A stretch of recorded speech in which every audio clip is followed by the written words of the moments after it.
Welcome to Beyond Podcast. I'm your host, Anthony Petrellis, and we are here for another assistant coach for our Assistant Coaches Month in April. We've had some amazing coaches on. Before we jump into our next guest, I just want to give two shout outs real quick, or two announcements, I should say. One, I want to give a shout out to Joe Spagnuolo at Cheney's in Boston, 252 Friend Street. I got the hat on here. We went down and shot our little commercial with him yesterday. Class act, awesome place. The food's unbelievable. If you're a fan of Artachini's, then look no further than Cheney's in Boston. So I want to give a big shout out to Joe and say thank you for that. And second, over the last 3 weeks, there's just been such an outpour of ADs and head coaches reaching out and nominating assistant coaches in their schools and really talking about some good coaches, specifically assistant coaches that they have in their programs and in their school, and coaches that they feel are ready to be head coaches. So we're going to make an announcement here. We're excited to announce that in October, 6 months from now, we're going to have our second Assistant Coaches Month. So we're really excited about that. Like I said, I got over 25 letters of recommendation sent to me, so it was really hard to make decisions here of, coaches, and I know there's still plenty of good coaches out there, and I want to be able to showcase them all. So we're announcing, and I'm really excited about it. This month is near and dear to me, truthfully. So I'm really excited about being able to do a second Assistant Coaches Month in October. So we'll talk more about that as we get down the road there. But again, you head coaches and ADs out there, start getting your letters together and send them my way. In today's guest, I saved this guest towards the end because I felt as though this guest to me is probably the most head coach ready there is. The letter of recommendation that their head coach had sent me was incredible, talking about this guy as an assistant coach in his program for the last 5 years, how, he is ready to be a head coach and his mind is blown at this point, and how grateful he is that he still has a phenomenal assistant coach in his program, knowing that he is going to be a head coach very soon in the state of Massachusetts. So just a little bit of background about our coach before we announce him. Currently is working at Burlington High School. He's the assistant basketball coach. He's been there since 2012 on the boys side. And before that, from 2009 to 2012, was working on the girls side of the basketball with the girls team. Also coached JV at Melrose High School from 2007 to 2009, and North Reading in 2006 and 2007. That was a voluntary position, and we know how hard it is. You want to grind and work and make it in basketball. Those voluntary positions sometimes are the best ones you take. Also went all the way down to Plymouth South High School from 2005 2006, was an assistant there, and worked at Mystic Valley Charter School 2004 2005 for the middle school team. Someone who I'm really excited to showcase today, who I think is just going to bring it and is a phenomenal head coach candidate. Ladies and gentlemen, from Burlington High School, Coach Rebelo. Thank you for having me on, Anthony. I really appreciate it. I'm psyched. It's going to be a lot of fun. Yeah, we're excited too, and I love just jumping right into it, man. So, we just kind of announce all the different schools that you coached at. And typically I ask guests when they first come on here, what got you started into coaching basketball and so on and so forth. But I'm going to ask this question a little differently to you. And you've been to a lot of different places. And obviously you've worked under a lot of different head coaches, played in a lot of different leagues, seen a lot of different style of basketball. I mean, talk about, taking those jobs and maybe working 2 or 3 years here and 2 or 3 years there, and talk about maybe the knowledge and just the education that you got so early on in your coaching career. Sure. It was a blessing, to have those opportunities. Grateful for, all those guys who brought me on. And, really at the time you're thinking you just want to go and be a part of something, right? You want to keep that train going. Basketball has been a big part of my life since I was 12 years old. Coaching was something I wanted to get into because I just love being around the game. And at some point you knew you had to be done playing, but you still wanted to be on that competitive side. So much of it was really based on, where I was teaching at the time. I got out of grad school in 2004. So you had to just kind of rely on where you were going to teach. And then wherever I was, I knew I had that itch for basketball and I wanted to be a part of something. You never know how long you're going to be there. Being a phys ed major, those positions come and go, unfortunately. So you're kind of just moving around wherever you can and trying to stick somewhere. But wherever I went, basketball was always that constant. So I had an unbelievable experience when I look back on it. I guess not really thinking about it a whole lot until we had a little discussion about it. I had an unbelievable experience just having to go through all those philosophies, getting to know what people were looking for in their own program. I was amazed at how well coaches just had that presence, So from early on, I knew as a coach, you had to have that presence, and that comes from just those years of experience, but knowing what you wanted from your program. And I think that's the biggest takeaway was the understanding that you have to know, what you want as a coach, right? And then being able to coach your players up for your system, but not, you can't die on that coaching hill, right? You worry about that all the time. So just being able to evolve with the game. I get to pick a lot of brains and see a lot of different players and play in a lot of different leagues, and they're all kind of funny on how, there's like a presence about each league, and some leagues play more zone, and some are more man, and some are just run and jump, and some are bigger and more physical, and then some are more finesse. And all those things I think kind of helped me evolve as a coach, and being able to look outside the box and be a little more creative, with, I guess, coaching styles. And definitely I think it's a constant, evolving thing with coaching, or at least it should be, because there's always room to improve and grow and learn.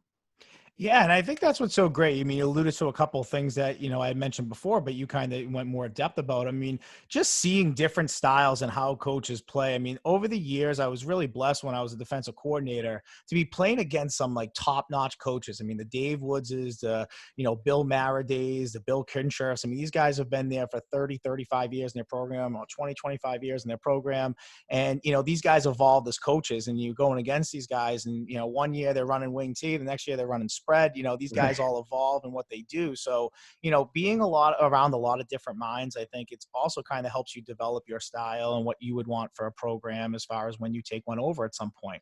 So I'm going to talk about, and I do this with all the assistant coaches, but I got to tell you, when I got this email from your coach, his name is Phil Connors. Now, one of my favorite movies of all time is Groundhog's Day with Bill Murray, and his name in it is Phil Connors. And one of the greatest scenes of all time, in my opinion, is when Ned Ryerson's like, Phil, right? And so, to me, I couldn't stop laughing. Phil Connors, like, so when I just saw that, that email really stuck out to me. But I'm going to read you a couple of words that he said about you. And to me, this was one of the most impactful letters of recommendation that I got. And to me, really stood out above all of them as far as what he had to say about you. But I'm going to kind of just, pick a small clip here to talk about. He says, he's the most overqualified assistant I could imagine. As a JV coach, he does film with his team.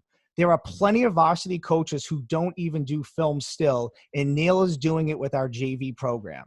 He's just an absolute workhorse. He learned our system inside and out, and now when I walk into his gym, the only difference between our practice is the talent. The terminology, catchphrase, drills, theories are all the same. As kids come from him to mine, there is no learning curve. He's simply the best assistant I've ever had. And that's just a small piece I took out. So when you hear something like that, working for a guy like Phil Connors, I mean, talk about, two parts, I guess. One, what you've learned from him. And two, just to kind of hear those words that he thinks so greatly of you. First of all, it's, I'm honored, and grateful to have someone who I can rely on as a coach. And, when I first met Phil 5 years ago, I had seen him coach over at Tewksbury. I was well aware of his teams. And you start asking other coaches, and it was clear to me that the guy could coach outstanding. He had already been a head coach, a couple different programs. And I remember calling him up and thinking, taking a shot here, like, hey, I'd love to be a part of the coaching staff.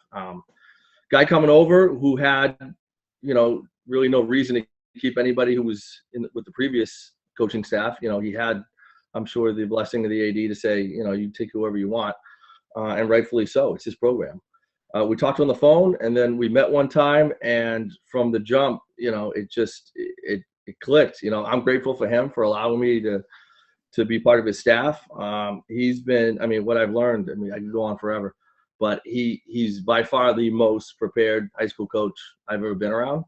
His knack, his feel for in-game situations, unprecedented. I've just never been around anything like that. It's something that I strive to have that type of control and that feel for a game constantly. I'm fortunate that I get to see that all the time. Phil's a guy who has absolutely no problem trying to help you out. He respects work ethic. His is it's relentless, high motor. The guy absolutely loves it. He lives it. It's through his coaching. The kids, the kids obviously see that, they appreciate that, and in turn, they, you watch his teams play, and that's why they play so hard for him. He's always gone out of his way to kind of help me out with anything. I mean, I've asked him stuff about, hey, what about a drill for my 5th grade travel team? And we have a conversation about that. Or he's a guy who's got over 100 wins at the varsity level, and I'll send him a clip on, one of my JV games about this press that I'm having trouble with, and we sit there and have a 20-minute conversation. He could easily just say, hey, do whatever you think is right, and move on to what he's doing. He's never done that. So everybody likes to be told that they're doing a good job. It's not why you do this, right? But it's great that, he respects what I do. I think he sees the passion that I have, and I think that's why it works between the two of us. We're, we've gone on and made this program, I think, to the best that we could thus far. And I think we're on the up. I mean, the program's in great shape, and that's obviously a lot to do with what Phil's brought to the program. But I couldn't be, more blessed to be in the situation I am as a coach. It just goes on and on in terms of what I learned from him. It's every day we have a conversation. Even now, watching a game on TV, we're texting back and forth about something that we saw. It's just the guy might be part cyborg because he doesn't require sleep. He's it's amazing. His motor is off the charts. So it's something that I'm constantly amazed at. And it's fun when we go into practice and I can be in one of his practices and we can split things up and play quarters, and I have my group and he has his, and we go at it. And more often than not, I lose, but every time I do, it drives me nuts. So when you see a guy work that hard to prepare a team, to prepare his kids, put his kids in the right position to win, you got 2 choices. You're going to sit by and watch, or you're going to challenge yourself and take it for what it is and try to make yourself better. So he certainly. Well, it sounds like, it sounds like you have an amazing guy that you really work and you probably learned a lot from, and being there now in a stint for quite a few years, you've obviously seen a lot of different situations and how he handles things. And like you said, it's been an education for you working for someone like that. What I find amazing about that, and I just kind of want to harp on another part of that recommendation, the bottom part about how you watch film with JV. So to me, that's amazing. I mean, I've never heard of a junior varsity coach, a head football coach, and it's very hard to get your JV team in there to watch film with them with the time that you have. And especially in football, you need bodies. I mean, talk about, I guess, how technology is so important to you as a coach, right? And then how do you do a film session with the JV team? I want to be a spectator here and really listen to it. So you got the floor. So it's very similar to a varsity team. We watch film on how we did in a game. Look, I think I can't speak enough about film. I love it for myself and my own coaching tendencies. I love it for when I question a call and maybe I jump on somebody about, did you miss something there? And I'm adamant in the middle of the game that I saw it a certain way. And I can't tell you how many times I've watched the film, whether it's my team or the varsity team, and you think you had it right one way, or you just forgot about something that happened. But I mean, it's simple. My job as an assistant is to try to put kids in the best possible position to succeed, get them to understand what they need to do to get better. Basketball is a really fast game, right? So you forget a lot of what goes on. And when I can go back into a film, we can sit down as a group, we do 45 minutes before practice and say, we did this last night, let's watch it a little bit. We might only watch a half, but I'll segment, certain things. I'll pull out some clips and say, we missed a box out here. This is the turning point here where everyone's got their hands down, or, this one pass shot's not working for us. But then you take that information and you go into practice, and now I feel like it helps bridge the gap to those kids, and those kids get the opportunity now I can say a lot of things, but until you see yourself do it on film, you know what? Coach is right. I'm jogging here. Coach is right. I didn't run over and pick up my teammate, or I was in the right spot to go take that charge because, I'm hugging my guy instead of being, on the line and help. And at the JV level, right? Like with that, I'm sure kids, when you say something to them, are like, that's not how it happened. That's not what happened. I'll do it. So now you have film to back yourself up on it. 100%. And that is such an education. I mean, it's incredible. It doesn't lie, right? It just doesn't lie. It's black and white, And as a player for me, I had to see, I learned by seeing, so when I could see myself with my hands, down and, I'm not in a stance, or I'm not running hard off that screen, you forget those things, especially kids. I mean, I forget them now as a coach that we didn't do things a certain way. You know what I mean? Or I forgot about, whatever it was, a sub, or I should have brought a kid off the bench sooner, or they sub somebody, I should, or whatever it is. But the other part of that is I think it puts a little bit of the onus on the kids. So when we walk in and, we're doing a scout and we watch, this year was a little bit easy because everything was on YouTube, but we can go watch a half against an opponent we have in 2 days. And we say, we're taking away this kid, or we're taking away that kid, or we're making them do this because they want to do that. And then we don't do it. Now it's like, wait a minute, guys, we talked about this. I held my end of the bargain, right? I did what I was supposed to do. I scouted them. We talked about it. We practiced it, but then we didn't execute it. That's on you, right? So it's a two-way street here, coach and player. And I think kids respect that. They know you're putting in the time and effort, and you're not going half speed with it. You're going all the way. So when I ask you to give 100%, I'm giving 100%. That's only fair. Yeah, and I think kids sniff that out very quickly, right? Kids know when they have a coach that isn't putting 100%. the work in, and they know the difference. I mean, that's always something I hung my hat on, to be like, no one's going to say that I'm not putting in the same amount of work or putting in the same amount of expectations as I'm expecting my players to. Absolutely. So I totally agree with that. Now, one thing that I wanted to talk to you about, obviously we, again, kind of alluded to it earlier in the recommendation, but how much of your JV program is a blueprint of the varsity program as far as terminology goes, inbound plays, defense, offense? I mean, how much of a blueprint is it, and how much of your own sprinkle are you adding in certain aspects of it too?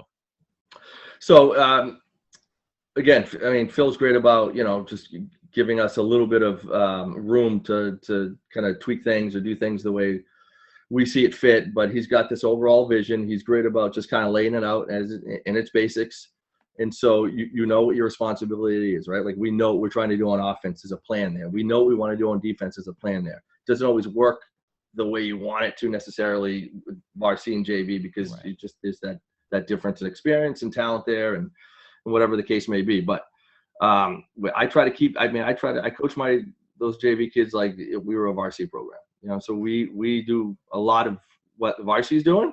I can't run everything because it's based on, personnel per se, but maybe there's something that we ran 2 years ago with the varsity that we don't run this year because of personnel, but I feel like it might fit with the group that I have with my kids at the JV level. And so we'll throw something in like that. The out of bounds plays, they're pretty similar. I add maybe something simple that I can run because I have a certain kid. We want to run it a certain way. We think we get a good look out of it. It feels great about, giving us the autonomy there to do that. But I try to keep everything consistent because I think, as a varsity coach, what would I want? If we get into a jam and, we're 12 games into the season and we're short on our bench and we need a kid, we got to know that the kid that we pull from JV is ready to go. So when we call it out of bounds play, he's going to know what he's supposed to do in that situation. And if he doesn't, that's on me. That's on me as an assistant. I take that as seriously as possible. And it's all about, the team that has their scores put in the paper, right? I mean, that's what it's about. All practice till. Right. I mean, when I took my first year of being a coach, I was a freshman defensive coordinator. It was the same thing. Like, we used all the same terminology. We ran the same system, spread. I mean, spread wasn't really popular then. So to have a freshman who can really throw the ball around, we were lucky to have one, but we ended up going like 3-8. But when our kids went to JV the next year, they knew everything. And I think they ended up going like 7-3. And that freshman group in 08 ended up winning the Super Bowl. So I'm not saying it was because of me, but what I'm saying is they had an easier learning curve moving all the way up. When they 100%. got to the varsity level, so it pays off to really have your sub varsity programs, whether it's a freshman, a JV, or a freshman sophomore team, or whatever it is that you have in your school, to really develop it. Because your best coaches, some people like, oh, I haven't coached JV freshmen. Those need to be your best coaches. I mean, those are the people that communicate the best in your whole staff. And if they can't, then you have kids come up trying to learn your system as a junior, and that puts them way behind, especially if their skill level isn't there. So kudos to you. And I think that that's phenomenal that Phil has someone like you that can watch film, run, replica offense, replica defense, and make that, learning curve for them the next year as easy as possible. It's challenging. It's definitely challenging because you get caught up in the wins and losses, right? And you could be playing a different way and then maybe pick up a couple extra wins. But at the end of the day, it's long term. It's about the program. And it's tough because I think some kids struggle with that. Like you said, like you might go 4-10. You know what I mean? You might go 4-11 in a season, but then those kids take those skills and that understanding of what we're trying to do offensively and realize I don't have that skill set right now, so I got to go do something in the off season. And you hope that motivates them to realize, okay, for me to go on, especially from that JV to varsity, that year is massive, right? Like you got to go put in the work yourself, because now I know what's expected of me. I know what's going to get me minutes at the varsity level. If this is something I want to do, then I need to improve in these areas. And sometimes you got to fall down, and that's that JV season where you might go 4-10. You got to enjoy that as a coach, but get them to understand every day, this is what we're trying to do. It's about the overall plan, the overall goal of the program. Absolutely. And that's what's important. At the end of the day, it's all about development. I mean, no one's looking in the paper to see what the score of the freshman basketball game was, the JV basketball game was. So, you have a plan and there's a vision, like you mentioned. Now, like players, right? Like we expect our players to work out in the off season, maybe play some AAU basketball in the basketball world, or, be a part of something, play other sports, whatever that it is. As coaches, you've been in the same program for 8 years. How have you guys educated yourselves as a staff? I mean, what does your off season look like as far as preparing for the next season? How much time do you take off, and how much you dive and right back into it as far as educating yourself for the next year? So, I mean, look, at the end of the day, I don't care what kids, they have to be doing something, right? And we're all about, I love the fact that kids play other sports. And I had the opportunity because I coached baseball in Burlington for years, as the JV and then the varsity assistant. And so I had kids who did both, and it was great. Or maybe a kid plays soccer or whatever. You want those kids doing something because it's great for them to be coached by somebody else, to train a different way, to get their mind trained a different way, whatever the case may be.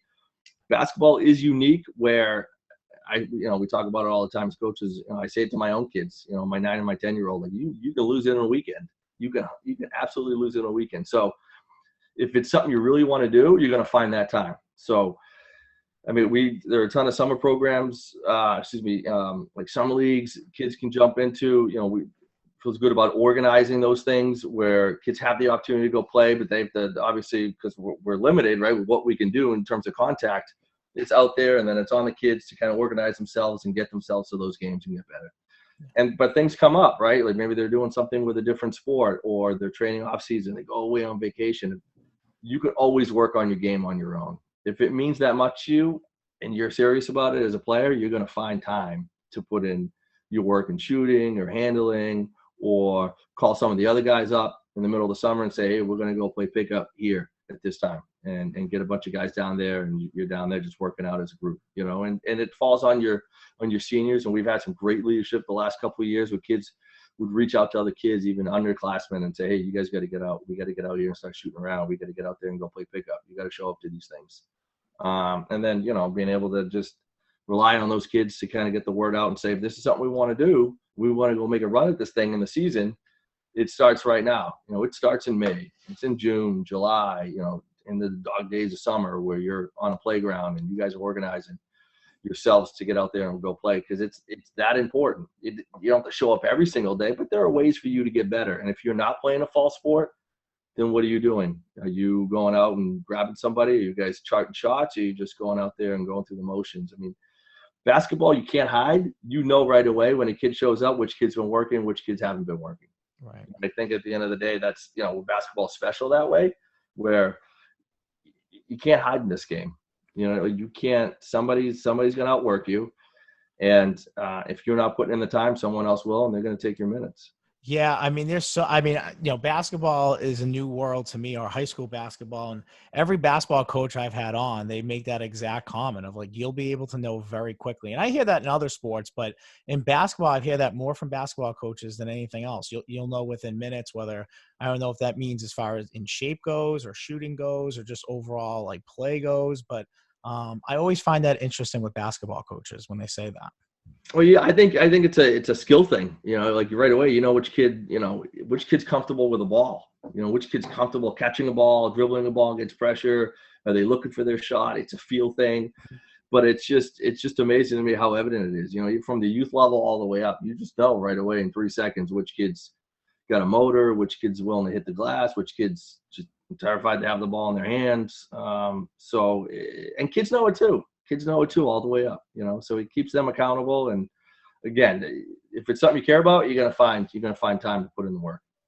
Yeah. And one thing that I find interesting about you putting in the work and talking about that, and I had a assistant coach on earlier this month, Katie Morrow, who's, kind of did the same thing you did, what I'm about to say here, is that you ref the game of basketball for a little bit too. So as you're coaching, you were reffing. And obviously I am sure your perspective has changed on refs so much, and being a ref and kind of hearing it from the other end. I mean, talk about the education you get when you ref the game and you're able to coach the game, and just knowing that you have a mindset of like what you look for as a ref, what you look for as a coach, and how you've learned to now maybe balance yourself off on maybe not giving a ref a hard time on a call, maybe that you would before you started doing that.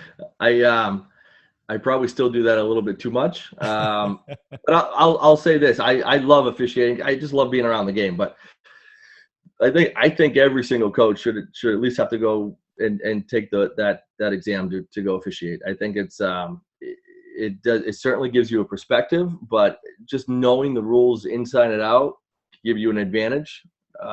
Just being able to say certain things to officials, in a certain way where you sound knowledgeable and you sound like you understand, the game and what you're looking at. And I think there are times where, officials will sit there because they're human, right? Like they'll sit there and they'll listen to you because you sound like you know what you're talking about. On the flip side, if you're just flying off the cuff and saying random things, and it's easy to be turned off that way. But I think, I say to high school kids too, I don't care if you're at a clinic or you're helping out at a camp, any opportunity you get to officiate a game, take it and run with it, because it gives you an opportunity to see the other side of it. It was like an AAU game I was coaching, and 10 years ago, 12 years ago, and I'm a younger guy, and I think I got it all figured out, and I'm on this official about something, and he finally comes over to me at one point and says, "Look, Coach, I'll talk to you about anything, just do it a certain way." And he says, "I'm going to be honest with you, I may have missed that call, but at the end of the day, I've never coached. I mean, you've never coached a perfect game, I'm sure, and I'm never going to ref a perfect game, so we're in this together." And at that point, what do you say as a coach? You just like, all right, good point. He's right. Yeah, I mean, he's kind of right? All right, I'm done now. So at that point, I thought to myself, all right, okay, so I got to start looking at this a little bit differently. But until I actually had the whistle, and I've done I did youth, travel stuff for years, on the weekends. And then, before I had my own kids, and then, in the summer, I got to do some summer leagues. So I got to do some high school stuff. And it was a blast. I mean, I love doing it. At some point I'll go back to that when my kids are older and I'm done coaching them. But it gives you a very unique perspective that I think can only help you as a coach. Yeah. And being from the football world, I know so many people that coached football that left coaching and jumped into the reffing aspect of it, because they get a better knowledge of the game. They understand the rule book better. They understand what they're supposed to be looking for and seeing. And, when they go back into the coaching world, they say they have a whole different perspective of knowing what refs are looking for and knowing what you can get away with a little bit. So, I always find it pretty unique when coaches are able to kind of dabble on both sides of that, because I think no matter what side you end up on, you're going to be better at it as a result of it, which is 100%. I'll say this about the coaching versus the reffing thing. I love coaching, but it can be a grind when you have those years and certain teams, and you take everything with you home. You love it, but it can still be a grind at times. Yeah. The nice thing about the officiating piece is you're done. You're done. You don't take it home with you. And you can go back and watch a little bit of film, and maybe I messed this call up, or whoever's watching you, your signer maybe watching you and giving some pointers or whatever, but you're not taking that whole thing home with you. Like, you're moving on to the next game. So are you watching film on yourself when you ref? Do you do that? Do you ask teams for film and say, "Hey"? I know there are guys who do, and I've had the opportunity to watch myself. And you think you're getting the spot sometimes. It's like coaching. It's like playing. It's like anything else. You see yourself and say, "Well, you know what? I could have moved over a little bit. I could have hustled down there. I could have gotten to a better spot. I saw my partner move. I didn't move necessarily, get to a better angle." But you realize whatever it is, you're human. You're going to make mistakes, right? So you give the benefit of the doubt to referees. Hopefully, there's certainly been times where, I've jumped on, and I'm fortunate where a lot of the people who officiate my games now at the high school level, people that I've officiated with at AAU tournaments, or travel, or high school summer league, or whatever it is. So I've been on the wrong side of things that I've argued, and I've had to make that phone call. I've had to shoot out that text that said, you know what, that was my fault. I blew that one. I got on you and I was wrong. I went back and I watched the film, but I think there's some credibility there, when a ref sees that, and they know you and they know that you enjoy the game and you're competitive, but you're willing to say, I was wrong there, and I have no problem saying to the kids, I was wrong there. I messed that up. That one's on me. That's not on you guys. That one's on me. I messed that up. I need to be better. And I'm sure you appreciate good reffing when you see it too, or people making calls that maybe they're going against you, but you understand the call being like, okay, I get it. It just gives you a better 100%. Perspective as a coach, So about guys, people moving to spots, is the official making an effort.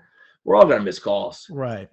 Drives you nuts when people aren't getting the spots or they're not willing to talk to you. And we've had some really good officials over the years, at all three levels that I've seen. And it's about effort, like I'm putting in my best effort. My kids are giving their best effort. I need you to give an effort. And most officials do. Period. Yeah, I agree. There's nothing wrong with any of that. At the end of the day, everyone's, competing hard and refs are trying to keep it as balanced as possible. And yeah, you have an expectation. I totally get it. When we spoke on the phone, I thought this was interesting. And again, like why you're such a great head coaching candidate. Now, like every school, I used to ask the question how people are handling COVID. It's just different across the board. I mean, every league and every school and every city or town, everyone's different. But in your case in Burlington, kind of a funny story, and I'll let you explain it a little bit more, but you end up missing a practice, and as a result of missing that practice, thank goodness you kind of missed it in a way. I mean, I'll let you kind of talk about it a little bit.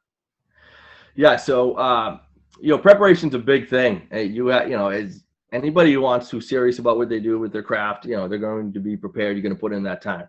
This year was an absolute, it's preparation to the thousandth degree. You just have to be prepared because at any given moment, your whole program could be shut down. You need to pivot. So now how do you keep these kids engaged and preparing? So there was a Sunday where I had to miss a practice. I was coaching my daughter's travel team. Varsity had a practice.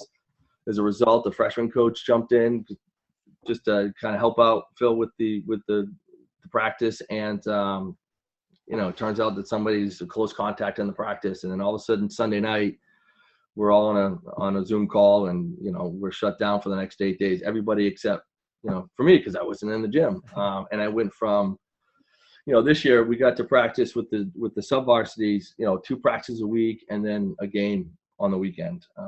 Varsity got 3 practices and a game on the weekend. And then all of a sudden, because everybody else was shut down, I was in charge of, not only my own team, but now I had the freshman team to coach that week. And then I was coaching both teams on the Saturday. Honestly, it gave me a little bit of normalcy because normally you're in the gym every single day. You're in the gym 6 days a week, So I went from just doing my practice on my days because we kept everyone separate to having, freshman on a Monday and a JV practice on Tuesday and then doing the same thing Wednesday and Thursday, all that leading up into 2 games. And it was awesome because anytime you get an opportunity to go coach, it's a blessing. It's an opportunity to learn. You're going to make mistakes. And then it gave me a unique perspective because now all of a sudden, potentially we'd have a bunch of those freshman kids move up and possibly play for me next year. So now all of a sudden you start developing that coaching player relationship, a little bit earlier, where in the past I wouldn't have had that opportunity to coach them in a game, because I would have been with my own team. And it was fun. It just, it gave us the opportunity to get to know each other. I get to see what they were doing with our system. And it's tough for a freshman kid to come in and figure out what we're doing, and then you have this perspective on what you want to see in practice and it's not going well. And, you got to make changes on the fly, but that's what coaching is, so it just gave me another opportunity to do that. But, it was crazy. It was crazy getting that phone call Sunday night going, okay, you're on your own here. That's it. I mean, that's kind of why I brought it up because what you just mentioned, like, and you do a great job with it, but that's not easy what you're doing. Coaching 2 different teams in a COVID situation. And I don't know if you had to wear masks at practice. I'm sure there was all sorts of stuff. It's just not easy to, as you're trying to educate yourself and a coach during this pandemic, you're also now re-educating yourself into how am I going to coach 2 teams, balance 2 practices, make sure that, these freshmen that maybe don't know things systematically yet, I have to now adjust on the fly and do. I mean, that's not easy, coach. And I wanted to tell that out there. I wanted to share that because, for you to be able to, I mean, the fact that you can go and say, I coached 2 teams and you were pretty successful at it, also shows what the trust that Phil has in you and the program has in you, because they could have said, yeah, this one guy can't coach these 2 teams. We might have to shut it down. But instead, like, you took it as like, this is an opportunity for me to step up and even show more what I bring to the table. So tip of the cap to you, because that's not easy, coach. That is Well, not. the kids were great. I mean, yeah, we had masks on, every single day in practice, obviously in teaching, obviously it's so, but the kids they're just so resilient. They did an unbelievable job keeping their masks on. I mean, hats off to them completely for doing that. I can't envision ever having to do something like that. It's hard enough now just to run around without a mask. Can you imagine having to wear a mask and we're asking you to run up and down, 94 feet? But it was great. I got an opportunity to kind of step back with the freshmen and work on some fundamental stuff, and then you can progress with your JV kids because they have that base there. And it makes you a better coach because you have to adjust. You have to make those adjustments on the fly. But at the end of the day, it's just teaching the game. And honestly, when you get in the gym, it's just basketball. COVID, no COVID, or whatever it is, mask. You don't even see the mask anymore, right? We just kind of go with it. We just kind of roll with it because that's what has to be done. And it helps obviously having a great group of kids who just want to go play. And so I loved giving everything I had because I knew those kids, they deserved it and they wanted it. Those kids wanted to be coached. It was bad enough that they weren't able to practice 4 or 5 times a week, with 2 games and do that whole, they were already getting shortchanged. So walking into that situation, I just wanted to make it the best possible situation for them. So they got the most out of it. Those kids deserve the opportunity to compete. Yeah. And I think, what people don't realize is what coaches go through. I mean, what coaches went through during this entire time. I mean, you probably went to school some days not knowing whether you were going to have practice or not, or know what the schedule was going to be like, or all of a sudden at 12:30, you get this phone call that half your team has to quarantine. So, I mean, those are the types of stories I've been hearing. And so, for coaches, they deserve a lot of credit in this too, because I know myself as a coach, like being organized and have a practice script ready to go and knowing what the expectations are was really important for me. So not being able to somewhat have that element, I mean, you can prepare, but you just don't know at the end of the day what you prepare for is going to be the situation that you show up to that day. So I find that amazing about coaches that teaching through, COVID, or I should say coaching through COVID. Just the idea of every season was so different, what the regulations were, and things have loosened up maybe a little bit, maybe since the fall, but still difficult to coach and do your job. And so, everyone got an education, kids, players, coaches. 100%. Our biggest, I think for me personally, the most challenging piece was the fact, like, going back what I said about the sub-varsities only having 2 practices a week. All of a sudden you had to be super efficient with what you were doing in practice. Right. And it was hard. It was challenging. But you did the best you could, and you had to be ultra focused. And again, it goes back to being prepared. The film piece honestly helped because this year was a year where everything was on YouTube. You could find any team you wanted, freshman all the way through. So there were really no excuses from a coaching perspective because you had the time because you weren't practicing every day, right? And then you had the ability to watch that team and get ready for that team. So that was a blast because normally you don't have that as a sub-RC coach. You don't have access to that kind of film, but to have that was a positive in a situation that wasn't so positive most of the time, or still isn't positive all the time. But you did your best to make it positive, and I think that was one of the positive things. These kids got to watch a little more film. I mean, I could send kids film and say, "This is what we're doing. I'm going to ask you these questions tomorrow. You got to watch the film and know it." And there was no excuse on their end because they didn't practice today. And nothing else but it. Right. Exactly. So it, I think it was a benefit for them, and they maybe don't even realize it right now, how much of an advantage that was for them. But hopefully going, into the future that they're, that film thing isn't going away. And it's, I have an idea now what I'm looking for, whether I'm watching myself, my own team, or I'm watching the opponent. Yeah. And it's amazing. It's now it's a part of your coaching that you're going to have as a tool now moving forward, that you're going to be able to do things like that. And who knows, maybe the program decides to be a little bit more technological in certain areas and call practices a little early. So kids are going home and watching certain things or giving them homework. Who knows? I mean, that could be what it is in some programs going forward, using Sure. that technology piece. You seem like a pretty calm guy, pretty, collective guy. Is that your coaching style? I mean, the guy that I am seeing right now, is this the guy I would see on the court, or am I seeing a fire fiery, screaming coach, pacing the sidelines? And what kind of guy am I going to be watching on the sideline? Because I'm a big sideline watcher. I love going to any game and just peeking Right. at coaches and seeing how they are. So what would I see if I came to one of your games? So I want to stay calm the whole time. I just can't, I watch Brad Stevens and he drives me crazy because there are just times that you just want him to lash out. You know what I mean? And it's just, it's a whole different level. But I'm a passionate guy. I'm emotional. Sometimes it's positive, sometimes it's negative. But I think watching me, right away I care that there's a passion there for what I'm doing. I'm trying to coach up kids. There are times when I feel like I'm also micromanaging out there. Whether it's a travel game that I'm coaching or even my own kids. And at the end of the day, basketball is a player's game, and I think it's what makes it a special game.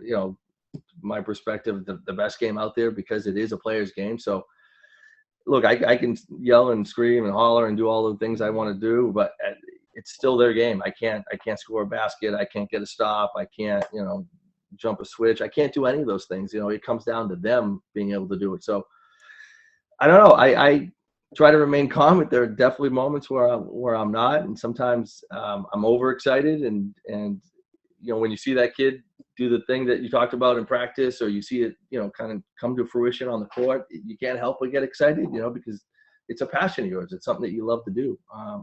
But I think the kids at the end of the day know that how much I care, and they respect that. They see you put in the time and the effort, and they respect that. There are times I probably should cool a little bit, but you're competitive, and you want to go out there and you want to put your kids in the best situation to succeed, and you want them to know that you care. And as long as there's some substance behind what you're saying, you're not just white noise. I think they get a lot out of it. Yeah. And I think we alluded to what we talked about earlier. When kids see that you prepare and that you're ready to go, though that style, whether you're yelling or lashing out, kids don't take it as toughly, because they understand that you're coming from a certain spot, which I find great. Again, more preparation you have, your coaching style, whether it's fast and furious or whether it's calm demeanor, your kids respect it a lot easier and follow it a lot easier because they understand the type of person that you are. So I always find it interesting to ask coaches that, because everyone's nice and calm on this podcast and talking about coaching. But to actually hear what they have to say about themselves it's always funny and entertaining to me. But speaking of coaching style and jumping into that, do you see yourself more as an offensive basketball coach, or do you see yourself more as a defensive side coach? I mean, I know the three ball is lighting it up in the NBA nowadays, but I'm always interested to see, mentality wise, are you more offensive minded thinking or more defensive minded thinking? So I think at the end of the day, I mean, who doesn't love to score, right? I love to score. I love shooting. I love all that. I think, the defensive end is what kind of haunts me, because I think that's the most challenging part of the ball to teach, right? Because kids go out there and work on their own. They're working on their jump shot. They're working on, their handle. They're working on their one-on-one moves to get to the rim. No one's out there working on their slides. They're not working on being in help position. They're not working on protecting the rim. They're like, you can't do those things naturally. So the defensive end is for me personally, from a coaching perspective, is the end that I focus on more, because I think it's harder to teach. Those kids don't get as many reps.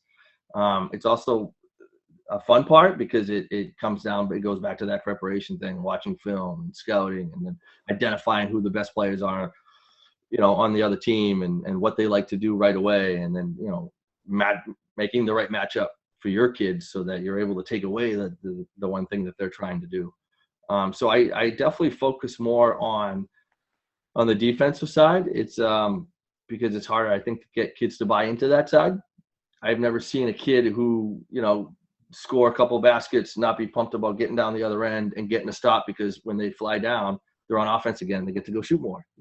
It's hard to get kids to, when they missed a few, to get back and to go make up for it on the defensive end, and go get a stop and do something to get your team back on the other side so we can get on the right side of the score. So it's definitely something I think I spend more time in practice. Between that and constantly thinking about how you're going to break pressure. What if they junk it up on you and they throw, a zone trap at you? How are you going to do that? Are your kid's going to be prepared? Have I done that enough? I think as a coach, you're always thinking about, could I have done more? Is there something else I could have done? So, I mean, zone pressure and defensive side of the ball is something I'm constantly thinking about. If there's anything that keeps me up at night, if we're going to be prepared, have we done that enough, on that side of the ball, the defensive end and taking care of pressure. No, I'm a big defensive-minded guy, so I always love this debate when people say offense because I'm like, oh, I can't wait till it's my turn. And I start But you talking about generate defense. offensive opportunities with your defense, right? Like it's so you're going to have days where you can't shoot the ball. There are going to be days where it looks like there's a lid on the basket, right? Like we just can't buy a bucket. But if we keep chopping away, we get stop after stop, we're piling things up here, but we're just making things hard on them. Eventually, that'll break. You keep working there, and you'll make offense out of your defense. So and if you can get kids to buy into that from the youth level all the way up, you're going to be a tough team to compete against. Yeah, absolutely. Defense wins championships. I mean, that's what they say at the end of the day. Defense wins championships, and that's what it's all about. I mean, the points look great. You can look at any sport. The team that score the most runs or score the most points or touchdowns, those teams struggle in the playoff when they can't stop anybody in any sport. Yep. So obviously, you've gone for a few head coaching jobs. You have a lot of experience. You've been an assistant for Burlington for a really long time, but you also coach your kids. And I love to hear this perspective of, you're a high school coach and you understand, what it takes to coach a high school athlete. Talk about how you are coaching youth. Like, what would be your advice to youth coaches, because you're a youth coach too, and how they should really maybe approach the game of basketball to get kids ready for that high school level or, to be ready to play in the high school game? So I'm going to be 100% honest with you. It comes down to skills. Your focus has to be. Everybody wants to focus on the wins and losses, and I'm not gonna lie to you. I do it too. You know what I mean? Everybody wants to win because you feel like those kids will buy in if you win. And I've had success with some of my travel teams because I have kids who can play. They came in, they're able to play, they have a skill set. But I think so much of it is having reffed at that level for so many years, and now I have a coach in the travel systems, AAU, with Evo. I get to do that with both my fourth grader and my fifth grader. We get caught up in the wins instead of just understanding, look, it goes back to that, until the scores are posted in the paper, it's all just practice. So let's focus on understanding what you're trying to do in the game, understanding the importance of a skill set, explaining to kids what it means to take a good shot, giving it up, or the fact that you're not going to score 20, but there are other ways for you to impact the game, on both defensively, offensively, and through that, kind of developing that love for the game, and how to be a good teammate, and realizing that not every night's going to be your night, and maybe there are times when you're the kid coming off the bench, and what can you do to be a great teammate? What can you do in practice? And hopefully developing that love and appreciation for the game. For me personally, I mean, I'm blessed to be able to do that with my own kids. I wouldn't give it up for the world. I love it. And it can be tough sometimes. You're running from your high school practice, you're running to a travel practice.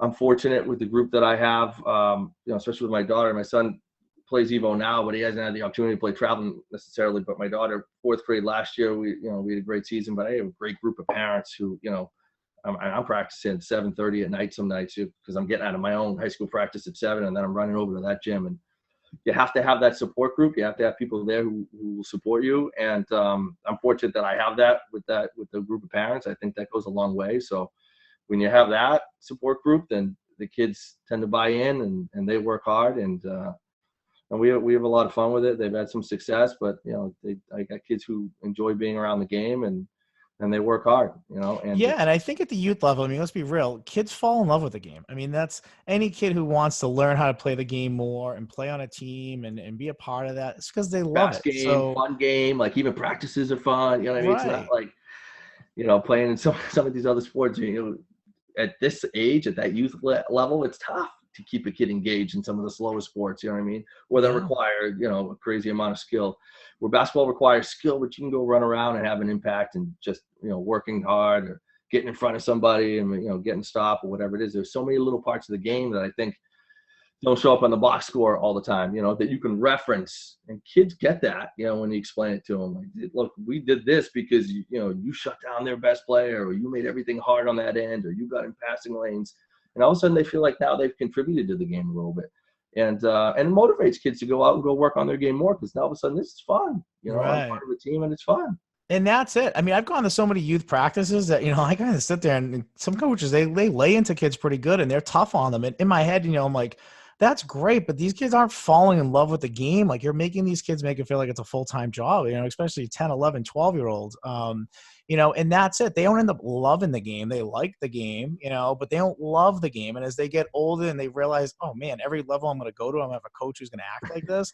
I don't want to play at high school, Right. So I find it so interesting. I ask you that question because, again, like, being prepared and knowing what you're doing is half the battle, but it's also how you're able to communicate all that information. You could be a ball of knowledge up here, but if you have no clue how to talk to kids or how to translate that information to make them understand it and adjust yourself, and you just yell and scream every time they don't understand it, yeah, they're not going to love playing for you. They're not going to love the game, and you're not going to get the best out of them, point blank. There has to be substance. There's got to be some substance behind what you're saying, right? Like, so, and then I think it's about keeping kids engaged. So when you go into a practice, everybody should be doing something. Everyone should have a ball. We're going to work on this right now. Keeping kids active and moving throughout the practice, so they feel like you got a bunch of kids, sitting around. I remember some of my youth practices where it's like everybody's taking a layup. We got one ball and you're waiting, 30 seconds from, so you can go shoot your layup. It's easy to kind of become disengaged from that whole process. You know what I mean? There's got to be a balance there where there's teaching, but there's some fun. And you forget about that stuff sometimes because you do get caught up in the schematics of the game, right? And trying to teach them this. And at the end of the day, hey, we're here to have fun. Let's go have some fun. And you know what? Again, it goes back to basketball is a player's game. Right. When that ball goes up and a referee throws that ball up to start a game, it's over. Like, you're coaching, you can coach, but at the youth level, it's over. Like, it's now their game. You have to be able to let go of it. It's now their game. So it's just 10 kids running back and forth, right? like get the ball running sometime. Yeah, sure. Yeah. We'll have fun with it, Yeah, and I just think, when you have good youth coaches, and they really should be teaching, like you said, the skills and drills, the fundamentals, understanding the small things about the game that are just going to make the game easier for them as the game gets tougher, and faster, and more advanced, and so on. Now, again, you've gone for head coaching jobs before, but talk about what you would look like in taking over a program for yourself. Let's say you get a head coaching job down the road. I mean, what is like something immediately that you would do as a head coach to really have your program be prepared and ready to go day one?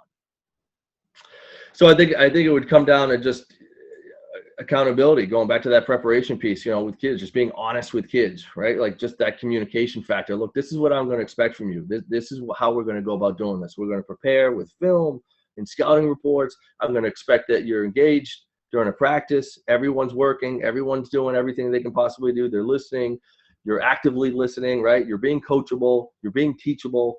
And we do all those things and we buy in as a group, we're going to be successful. I think all that stuff takes time. And it's difficult, but I mean, I've gone for a few positions. It hasn't happened yet, but I'm going to keep doing that because it's something that's always been my goal. And it's probably something I should have taken, if I gave anybody advice, it would be, if it's something if that's something you want to do, is have your own program, you got to jump into it. I think at times as a younger coach, you're sitting there waiting for the perfect opportunity and you keep waiting for it. Right? Instead of just taking the one that's right in front of you and running with it, realizing you're going to make mistakes. You're going to fall down. You're going to get beat. You're going to get out coached. What are you going to do? How are you going to handle that adversity? Right? And it's okay to fail, right? It's about getting back up and trying to make it better, trying to make up for it. Like we ask our kids to do, you're going to make mistakes. You're going to turn the ball over. What are you going to do about it? How are you going to respond to that? It's a life lesson in itself, but definitely something that I'd love to do, and it's something I'm going to continue to pursue is try to have my own program. And I think just having that mentality that you're not going to be outworked, you're gonna do the best you can to prepare your kids, and they're going to know at the end of the day, regardless of the score, that you put everything you had into it, and maybe they did, and we didn't end up on the right side of it. But the more times you do that, the more often you do that, starting in the off season, getting out there and working on your skills, or doing all those things we talk about in practice, being a good teammate. When you're doing all those things on a consistent basis, success usually follows. Yeah, I mean, and I wanted to give the floor because it's mind blowing to me that you're not a head coach. Truthfully, I mean, I've had a lot of Thank you. coaches on here, and I feel like I'm literally talking to a head coach. Like this isn't an assistant coaches month. This is me talking to a guy who runs his own program. So from our end, whatever we can do to help out you, you can use this film most certainly as something to use in an interview. But man, you ADs that are listening out there, man, you got something really good here. And I think we should just take a second and realize that. You alluded to, and this will be the last question I ask you before our 2-minute drill. You know, young coaches out there, there's so many young coaches in any sport that are looking to jump into the game and make an impact immediately. What's your advice to young coaches out there, knowing the grind and the different schools that you worked at and the traveling you probably did, especially when you were in Plymouth South? I mean, talk about how all of that really helped you become a good coach and the advice that you would give to young coaches who are looking to make that same climb. Well, it comes down to just, watch as much as you possibly can. I mean, watch practice film, watch game film. Ask questions, ask coaches questions. What did you see here? This is what I saw, write up your own practice plan, and then show a coach. There were times where I'm sure that, 15 years ago, starting out, trying to get into the coaching realm, there were times where I just jotted out my notes. This is what it looked like. And I wanted to ask, but then you didn't want to throw it out there and look like this guy has no clue. Why did I even hire this guy? What's he doing? Right. But go do that. Don't be scared to fall down. Get into as many practices as you can. Email college coaches, D3, D2, whatever it is. Try to get into a practice and watch, take notes. College practices, I'm just going to put it out there, are the best. College practices, any young coach who has an opportunity to go to a college practice, I don't care if it's Division III, that's 3 hours away, go to it, because you learn so much just sitting there and listening and watching. It's an experience. I've gone to so many college practices at all different levels. You're absolutely right, Coach. I 1,000,000% agree with you. I didn't mean to interrupt you. It was very good. It's just, at the end of the day, it's, the more you watch and you're watching things on TV, it's a different, with social media now, it's almost too easy, right? Like there's so much out there. You don't have enough time to consume all of it, but there's stuff all over Twitter and there's stuff on IG and then just watching games on TV or, and then bouncing ideas off of other people, is about, what you just watched. And I saw it this way. What did you see? Or isn't that odd that they played it that way? Why did they switch there? And said, why didn't they switch? Whatever the case may be. But, I'd say ask as many questions as you possibly can. I tell you what, I mean, starting out, you're a volunteer. So they're constantly asking you to go, scout. And some of my best times were just, sitting in a gym on a Friday, and you're there to scout that game and you kind of get lost in it.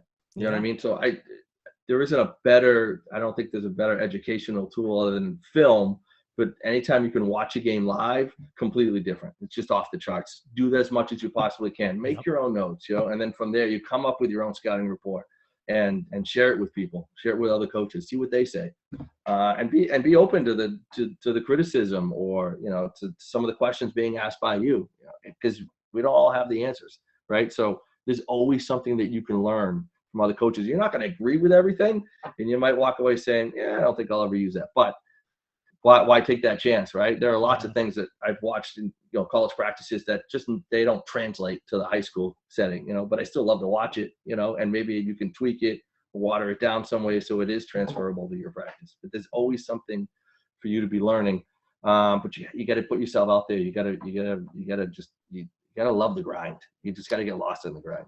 Yeah. I mean, going scouting live is probably my favorite thing in the world to do. I mean, I still have coaches now who will ask me to go see a team, not so much COVID this year, or send me film. They send me their film and like, hey, can you look at this defensively and tell me what you think? And I'm like, yeah, sure. No problem. Like it is like a release for me. So absolutely. I love it, Coach. Well, listen, we're going to jump into our last segment here. It is called the 2-minute drill. I'm just going to fire some rapid fire questions at you. You get a challenge if you want to explain something more and vice versa. If I want to challenge something and have you explain it more, you can. But it's a fun segment. Coaches love it. So I'm going to set the timer, and here we go. Preferred style of defense? Definitely man-to-man. Okay. One word to describe your behavior on the sideline? Passionate. That's the third coach in a row that's used that one. All right, so I'll rephrase it here. Okay. One word your players would use to describe your behavior on the sideline? erratic at times. One team in the Middlesex you love beating. Melrose. Melrose. Middlesex is, I see Melrose always fingers point to Melrose. Toughest gym you play in the Middlesex year after year? Oh, it's got to be Reading. Reading. That huge, that crazy, massive. Yeah, I'll throw the flag. I want to hear this. Why Reading? I mean, Middlesex is bouncing everywhere. Why Reading? It starts with the floor, and then maybe it's a little bit of the lighting, but mostly it's that huge open space, that depth perception thing for a shooter. It makes it so hard. They throw a curtain down there once in a while when you play in there, but it's just not the same.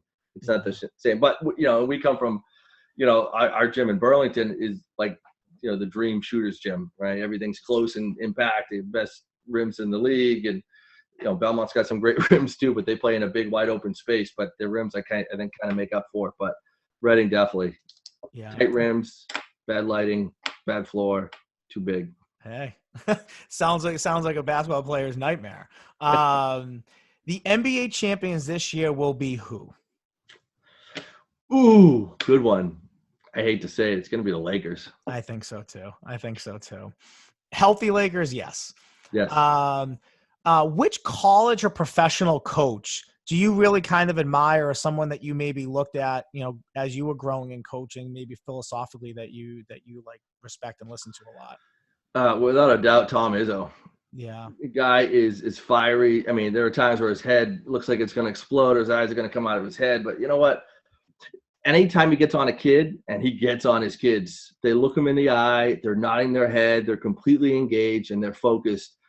And a kid he just reamed out, 4 plays ago at the end of the game's hugging him, and they're backing him up in their press conference. So you see that tough love thing happen, but there's a genuine love and consideration for his players, and his players obviously see that. I mean, they work as hard as they possibly can for the guy, no matter what he's yelling at him. Even his alumni players that are in the NBA, they defend him, and sometimes in what he says 100%. Or does, and they're the first. He's done it for so long. He's been so consistent. But talk about passion. That guy he lives it. He's completely honest about kids and his own team, and he's got no problem placing blame on himself when he knows that he hasn't done his job. But absolutely, I love Tom Izzo. Awesome. And I'll ask you one last question. This is a little off topic from basketball, but the NFL draft is this Thursday. Will the Patriots use their first round pick and draft a quarterback? No, absolutely not. They should. I'm hoping they do, but I'm a big Justin Fields guy. I have it documented in a December podcast that's who I hope they gun after if they're going after a quarterback this year. So I'm hoping I'm right, and it could have been Notre Dame there, made a prediction back in December. We'll see. If it does, it'll be right. The footage will be right up. It'll be great. It'll be great no matter what they do. Where they're going to have a lot to say. Yeah, absolutely. Well, you survived the 2-minute drill, Coach. Thank you. And I just want to thank you for coming on. I mean, and I mean this, you're an intelligent, passionate, you get the game, you understand the game, you put work into the game. I mean, any high school would be lucky to have you as a head coach, but Burlington is extremely Burlington is extremely lucky to have you. And obviously Coach Connors is too, and obviously the work you guys have put into that program over the last 7 or 8 years or so of working together. You guys have done, playing a tough Middlesex league. And as I said, Coach Connors is really lucky to have somebody like you running his JV level and having those kids really be ready to go the next year without skipping a beat, where most programs are kind of maybe playing catch up early on. Look, I appreciate all the kind words. This was a blast, and thanks for everything you're doing for assistant coaches. We're often obviously, again, you don't do this because you're looking for someone to say how great you are. There's always a lot to be learned in coaching, right? There's no day that's the same in coaching, I feel like, but which kind of makes it fun. But this is what you're doing for us on this platform is unprecedented. So thank you to you and your staff for putting this together. Thanks for having me on. This was a blast. I'd love to do it again sometime. This was awesome. Yeah, absolutely. We'd love to have you on, especially when, as soon as you get your first head coaching gig, I will have you on here immediately. And I know that's going to be very soon. So we'll be planning something very soon, I'm sure. So from Beyond Podcast, I'm your host, Anthony Petrellis, Coach Rebelo, assistant coach at Burlington High School. Till next time.